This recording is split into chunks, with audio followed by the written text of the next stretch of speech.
Hi, everyone. Thank you for joining us today for our happy hour. We're going to have a little discussion with my coworker and friend, Brianna Grimm. She is a licensed architect. We actually have the same position at Autodesk, but we are on different teams. So I work on the construction side and she works more on the architect side, but we do cross paths quite often. And I have some questions for her today about different ways to store your files because personally, I get confused by these, and I imagine maybe you do as well, or you'd like to learn a little bit more about them too. Brianna, would you like to maybe introduce yourself? Yeah, sure. Thanks, Emily. Like Emily said, my name's Brianna Grimm. I'm also a technical specialist here at Autodesk, so I am here helping our customers all day, every day, particularly as it relates to architects and engineers, and oftentimes some of our owners, so maybe your possible clients out there. Um, yeah, I worked in architecture firms before joining Autodesk, and I was also the BIM manager for Autodesk's own corporate real estate team. So those are where my expertise lie, but I ultimately just love helping people. Awesome. So today, I had some questions for Brianna about the differences between work sharing and non-work sharing and storing your files. It's something that I've kind of always never fully understood the differences. It can be complicated. I know a lot of people have questions about it, or maybe they think they're doing something and they're actually not doing it the way that they think they're doing it. So I just wanted to kind of have a conversation today about that. So I'll start with the work sharing piece. So the difference between those, as it at least relates to Revit, is this idea of how many people are working in a model at the same time. So a non-work shared model means only one person's in there, like actively editing things.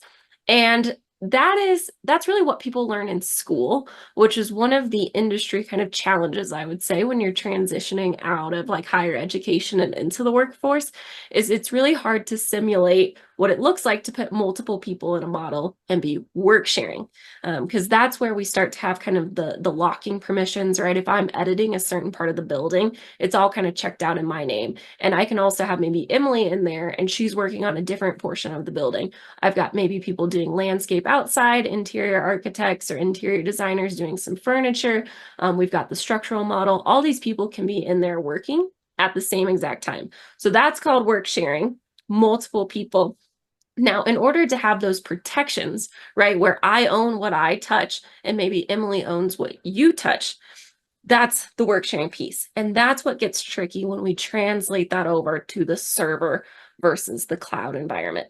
And so that has to do with, Revit, I think it was created in 1998. It was acquired by Autodesk in 2002.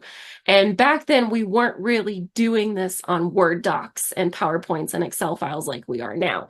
And so the cloud wasn't really set up to do work sharing on a Revit file. So back in the day, even when I was working, everything was what we call file-based or server-based, because we're all working in one office, connected to one network that goes to one single server. That server is in that same like office space that we're working in. So it was a very controlled environment. And with that kind of network connection, it can protect, if I'm owning something versus Emily.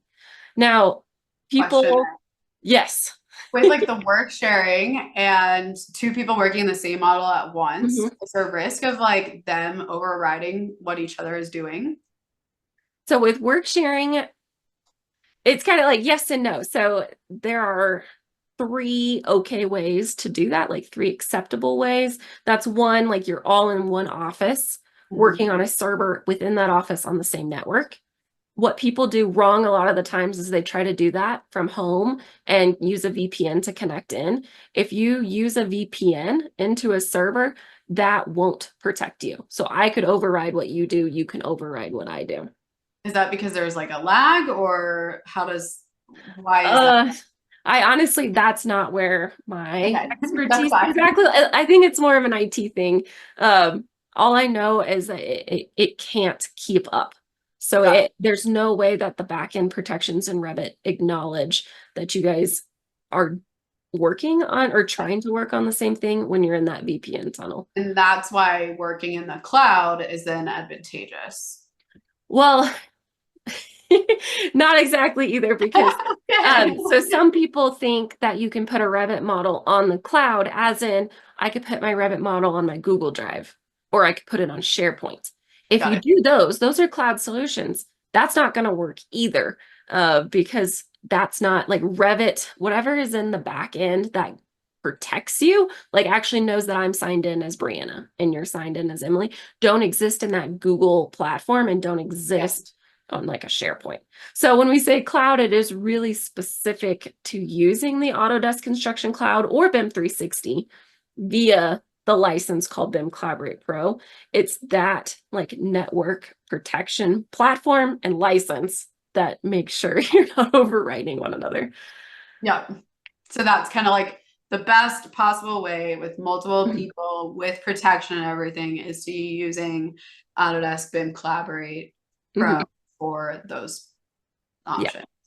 And Yeah. so, and in that sense, a server is totally a valid option. It's just nobody works like that anymore, right? None of us go into an office every single day and are always connected to a network. Even if that were true, so many of us need to go out into the field, right? We do our site walks and punch lists, and there are inspections, and we're meeting with clients. We're never truly in that one office all the time connected to that network, which is why the Autodesk Construction Cloud is so powerful and beneficial. Yeah. Or we have multiple companies that are working on the same model. So we have, Yeah. maybe an architect and an engineer or two different engineering firms. And Mhm. so in the same office, on the same network, on the same server, but people Exactly. have access to that. So interesting. Okay. Yep. And And then, many, if you just for 1 second there, yeah, many people have multiple offices and they did long before the pandemic, and they would do it through a VPN. But I used to work in technical support here at Autodesk, and that was one of our most like common problems. People would report missing work or that they lost work or someone overrided their work. And one of the very first questions is, well, are you using a VPN? Because it's just not a supported way to make sure you're protected in that Revit yeah. environment. I've heard this a lot in different places of people making sure that they actually save like their model as they're working on it. Are Mhm. there ways to like have it auto saved? And does that matter how you're storing the model to have the auto save option? It doesn't matter where it's stored. The autosave is always kind of like an option inside of Revit. But one of the big differences when you move from a server-based environment to a cloud-based one is the role of cache in there. And so part of that autosave is also auto caching when you're in the cloud, which is how we're able to make sure that our models open really, really quickly, whether you're like at home or on a laptop, a tablet, or your phone, as well as being able to have some sort of kind of trail if you needed to work offline versus online. So there's a lot of power there too. Got it. And even if you are like working on the cloud and you're working in BIM Collaborate Pro and you're Mhm. working, can you work offline? So the work sharing piece is not going to work offline, but the way that works, because this happens from time to time, is anything that's checked out in my name or your name is exactly what we would have access to in the offline version if we needed to be there. So that way we are protected from not overriding one another, but we also don't have full access to edit every piece of geometry in that model.